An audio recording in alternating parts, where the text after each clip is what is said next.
Hello viewers, আসসালামু আলাইকুম। আশা করি আপনারা ভালো আছেন। ইউনিক নার্সিং এডুকেশনে সবাইকে স্বাগতম। আজকে আমরা আলোচনা করব হোয়াট ইজ ডায়াবেটিস মেলাইটাস, অর্থাৎ ডায়াবেটিস মেলাইটাসটা কী। সেকেন্ড আমরা আলোচনা করব what are the clinical features of diabetes mellitus, অর্থাৎ ডায়াবেটিস মেলাইটাসের যে কিছু ক্লিনিক্যাল ফিচার্স আছে সে সম্পর্কে আমরা আজকে আলোচনা করব। চলুন আমরা আজকে আলোচনা করি what is diabetes mellitus.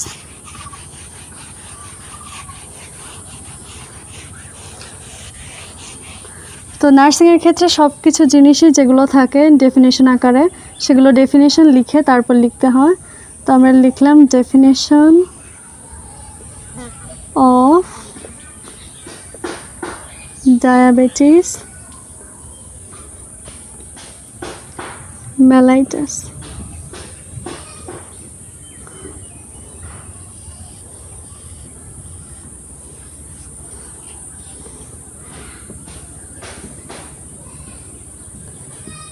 Diabetes mellitus may be defined as it is a clinical syndrome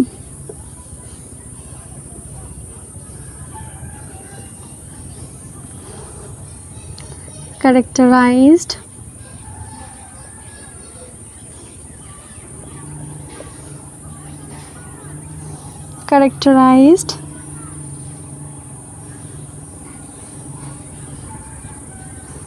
hyperglycemia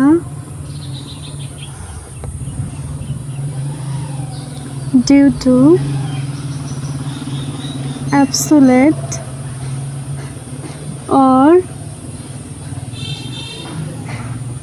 relative deficiency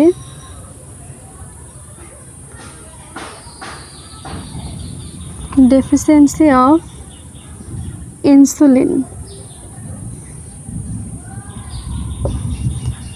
এটা আমরা ডেফিনেশন লিখলাম, এখন এটা আমরা বাংলার অর্থ সহকারে জানব।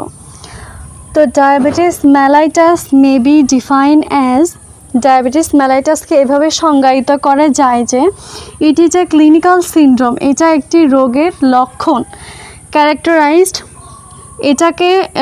এটার বৈশিষ্ট্য হচ্ছে হাইপারগ্লাইসেমিয়া, অর্থাৎ ব্লাডে গ্লুকোজের পরিমাণ কমে যাওয়া। Due to absolute or relative deficiency, অর্থাৎ এর কিছু ডেফিসিয়েন্সি রয়েছে, কিসের অভাব থাকবে, অফ ইনসুলিন।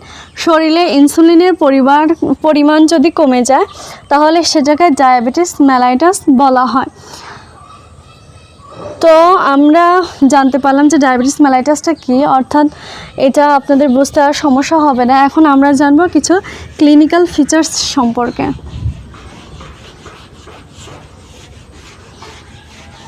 তবে ডায়াবেটিসটা যদি আমাদের অনেকেরই ঊর্ধ্বগতিতে থাকে, নর্মালটা যদি আমাদের থাকে তাহলে আমাদের শরীরের জন্য ভালো। 5 থেকে 8 বা 5 থেকে 7-এর মাঝামাঝি থাকলে আমাদের শরীরের পক্ষে ভালো। এর উপরে গেলে হয়তো সেটাকে ডায়াবেটিস ধরে। তো clinical features,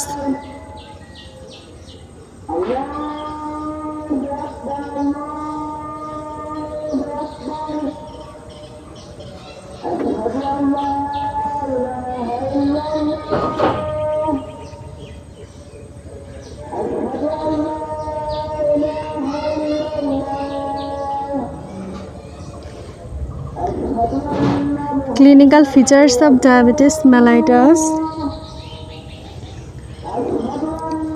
First of all, polyuria, তারপর polydipsia,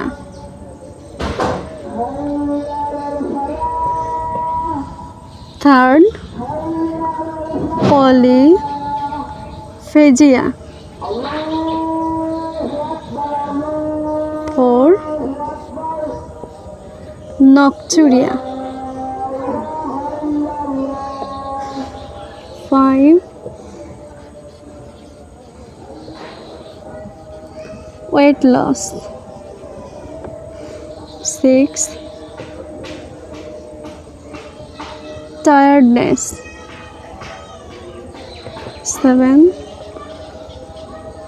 weakness, 8 irritability,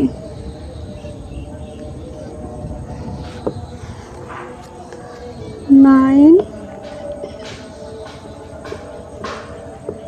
mood change। অর্থাৎ আমরা কিছু ক্লিনিক্যাল ফিচার্স লিখলাম। তো পলিইউরিয়া, পলিডিপসিয়া এগুলো আমরা লিখেছি ক্লিনিক্যাল ফিচার্স। আমরা অনেকেই জানি না এর হচ্ছে বাংলাটা কি হবে, তো আমি বলে দিচ্ছি। পলিইউরিয়া এর অর্থ হচ্ছে এক্সেসিভ ইউরিনেশন, অর্থাৎ ঘন ঘন প্রস্রাব। পলিডিপসিয়া এক্সেসিভ থ্রাস্ট, অর্থাৎ প্রচুর পরিমাণে সে পিপাসা পাবে তার। পলিফেজিয়া এক্সেসিভ হাঙ্গার, তার প্রচুর পরিমাণে খিদে লাগবে বা খাওয়ার ইচ্ছা করবে। নকচুরিয়া, আমাদের অনেক আছে যে অনেক বয়স্ক মানুষ কি করে, বেশিরভাগ মধ্যরাতে তারা মানে জাগনা পায়, তারপর তারা হচ্ছে প্রস্রাবের দিকে তাদের বেশি ইয়ে থাকে, তাদের হচ্ছে ইউরিনেশনটা করার জন্য তারা হচ্ছে মাঝরাতে হয়তো উঠে, সেটাকে বলা হয় নকচুরিয়া। ওয়েট লস, তাদের ওজনটা কমে যাবে। টায়ার্ডনেস, তারপরে উইকনেস, দুর্বলতা হবে। তারপর ইরিটেবিলিটি, অস্বস্তি হবে। মুড চেঞ্জ, ক্ষণে ক্ষণে তার মনের চেঞ্জ হতে থাকবে, মনের ভাবটা চেঞ্জ হবে, এই তার ভালো লাগবে, এই খারাপ। তো আমরা ক্লিনিক্যাল ফিচার্সটা লিখলাম এবং আপনাদেরকে বুঝিয়েও দিলাম।